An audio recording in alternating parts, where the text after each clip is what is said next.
تاكل سمك بحاري مشوي على الفحم قدام عينك. احنا بنجيب السمك، احنا صيادين اساسا. طبعا انت عارف بقى جو البحر والحاجات دي بيبقى جو سمك قدام الناس. يعني الناس بتبقى قاعده منتظره الاكل وشايفك بتعمل. وبصراحه انا ما بحبش اجيب اكتر من جروب مع بعض. جوده الاكل جميله تحفه. دي بتتعمل طواجن غير الشاوي. ده اساس او اصل السمك البلطي. شوف السمكه لحمتها عامله ازاي، يعني حاجه جميله قوي. انت كده هتيجي هنا تحس كانك انت في رحله سفاري، ويوم بتخرج فيه من الضغوط النفسيه والعصبيه للمتعه والجمال والهدوء والراحه، لان الواحد بيفرغ كل الطاقات السلبيه اللي جواه في المكان ده. كل العائلات اللي بتيجي هنا معاهم اطفال بيقعدوا يلعبوا بيها كده. والاكل 5 ستار والله يعني. متشوق جدا ان انا ادخل الجزيره الصغيره دي. وتعالوا معانا بقى نشوي السمك. يلا بينا. مكان على البحر، وطبعا ده مكان جميل جدا. بتجيب الاكل بتاعك اللي انت عايزه، سواء بقى سمك سواء لحمه سواء كفته اللي انت عايزه، وبتاخد طبعا عيلتك الجميله وبتروح هتلاقي شيف هناك في قلب المكان ده بيعمل لك الاكل بالطريقه اللي تحبها. مش عاوز تجيب اكلك معاك برضو، الراجل اللي هناك بيجيب لك الاكل اللي انت عايزه. طبعا ده بيتم بالتنسيق تليفونيا مع بعضيكوا بقى. ده طبعا مكان موقعه استراتيجي يناسب جميع المحافظات، يعني جنب القاهره حوالي بساعه، وجنب اسكندريه بساعتين، وجميع المحافظات نص ساعه. بحيره بقى، منوفيه، قليوبيه، شرقيه، حسب المحافظه بتاعتك. المكان ده هيعجبكم جدا، فتعالوا نشوف ايه اللي بيدور في المكان ده مع بعضينا. دي بقى القارب اللي هيجي ياخدني من على الجسر، لان طبعا انا بكلمه تليفونيا وهو بيجي ياخدني من المكان اللي بنحدده مع بعض في اقرب نقطه ليه. شيف سعيد، عامل ايه يا باشا؟ ايه الاخبار؟ تمام الحمد لله. النهارده بقى التجربه بتاعتنا هتكون كويسه ولا ايه؟ ان شاء الله. يعني انت بتعمل ايه بقى في الجزيره بتاعتك دي؟ بنعمل كل حاجه. بنقضي اليوم لو جايين بدري بنفطر، بنعمل غدا، بنتغدى، بعد كده بعد الغدا اخر النهار كده على العصر كده بناخدهم في جوله في المركب. بنعدي الناحيه الثانيه بنتمشى، بيروحوا كل اللي هم عايزينه. في ناس غاويه صيد بيجيبوا سنار بيصطادوا. بالنسبه للاسماك احنا بنجيب السمك، احنا صيادين اساسا. بنجيب السمك بنصطاد، اللي بيطلع بيجي. في ناس بتطلب نوع معين، اللي مش موجود بنوفره من اي مكان بنشتريه او كده. تمام. لكن في جميع الاحوال احنا السمك احنا صيادين اساسا. احنا كده داخلين على الجزيره اللي وراك دي. ايوه، جزيره الامل.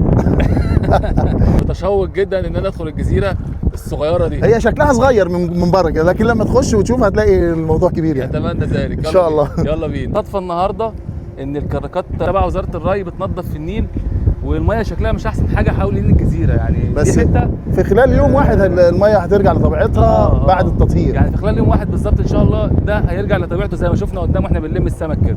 وده الفرن بتاع الايه اللي هنشتغل عليه وبيعمل لنا اكل طبعا عليه. كل حاجه على الجزيره هنا، ودي القعده بتاعتنا الجميله.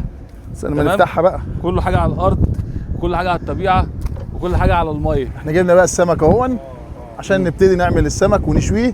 وتعالوا معانا بقى نشوي السمك. يلا بينا. احنا كده هنولع عشان ايه؟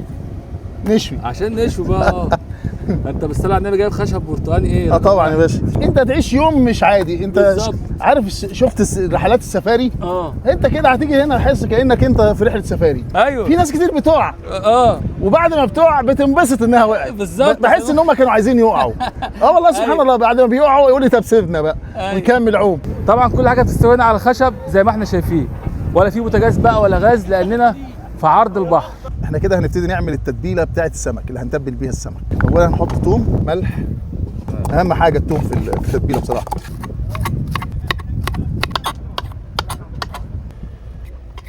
بس هي المشكله عندنا هنا في عقبه حاجه واحده بس، ان الجزيره واحده بس وعليها ضغط كتير. في ناس كتير بتطلب، فهي جزيره. وبصراحه انا ما بحبش اجيب اكتر من جروب مع بعض. هو جروب واحد عشان يتبسط. طبعا انا بحب الخصوصيه شويه. بقى الطماطم والفلفل وكل حاجه هندقها، هنعمها بقى عشان نتبل بيها السمك. احنا كده هنبتدي نتبل السمك بالتتبيله بتاعتنا اللي احنا عملناها، ونسيبه شويه عشان خاطر التتبيله تاكل فيه. على ما الولعه والنار بتاعتنا تستوي. يعني كل حاجه هنا على الجزيره يا شيخ سعيد كل حاجه على ابوه زي ما بيقولوا، وبتتعمل بمزاج وكل حاجه قدام الناس. يعني الناس بتبقى قاعده منتظره الاكل وشايفك بتعمل. واحيانا حد بيساعد معاك. في ناس بتحب تشارك، تقول لك اعمل معاك مش عارف ايه، بيشاركوا معايا. تديهم الفرصه انت طبعا. كل واحد عايز يشارك بيشارك. فطلبت من الشيف سعيد ان انا اساعده، وانا عاوز اساعده هعمل السلطه ان شاء الله. كده بقى السلطه خلصت. احنا كده بقى هنشوي السمك بعد ما شرب من التتبيله.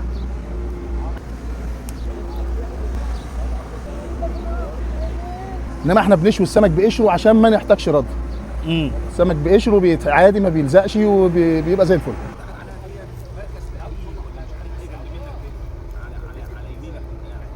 كده طبعا السمك بيتقلب، بس عاوز اقول لكم ان ريحه السمك جميله لانه من غير رده. كده السمك استوى اهون، نطلعه وبعد كده نحط عليه الدقه بتاعتنا الحلوه. ايه الدقه بقى؟ ده السر كله في الدقه دي. هتاكلوا بالشوك بتاعهم ما شاء الله اهو. احنا طبعا السمكه بتتقشر كده كده اهو. شوف السمكه لحمتها عامله ازاي اهي. حاجه بسم الله ما شاء الله اهي. بجد. طب اكل انا ولا تاكل انت بقى؟ لا كل انت. انت اللي عامل احلى شيف سعيد في الدنيا. الله الله. دي بتتعمل طواجن غير الشاوي، يعني احنا بنشكل للناس اهو.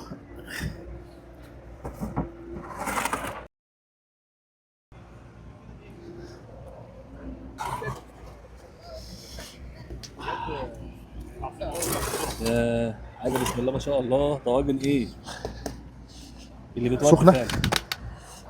سخنه فعلا. ده شيف السمك ده بحري. طبعا طبعا يا هندسه. ده برضو رز صياديه، تمام. مش رز عادي. مش اي حد يعمله. تمام. احنا بنعمله هنا على الكانون. تمام. بتقدموا بقى بالطريقه دي على طول؟ ها طبعا. اتفضل يا ريس. دي بقى كده اجواء الاكل واجواء التقديم بتاعه الاكل. يعني يا جماعه اجواء كلها الفه وحاجه بجد جميله. حاجه بسيطه واحنا ناس بسيطه وحاجه على قد الايد يعني حاجه على ضفاف النيل، ومش هناخد منكم كتير برضه خالص. هنا المعامله بالدولار بس.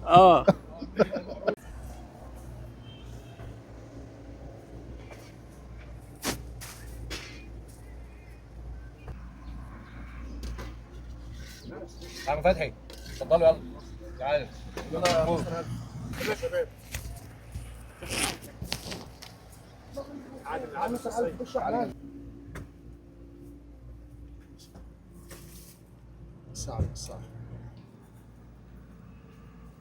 يعني حاجه احنا شفناها قبل كده مع بعض في فيديوهات كتير، ان السمك البلطي هو ده اساس او اصل السمك البلطي. هو ده السمك البلطي.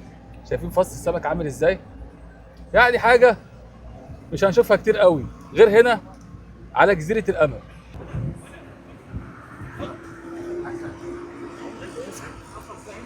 النهارده قاعدين في جزيره الامل عند الشيف سعيد زهران، وكلنا مبسوطين يعني اللمه والقعده هنا جميله جدا، والاكل 5 ستار والله. واحسن حاجه القيمه مقابل السعر، واحسن جوده، وحاجه جميله وخصوصيه جميله، وكل حاجه واكل جميل، كل حاجه جميله.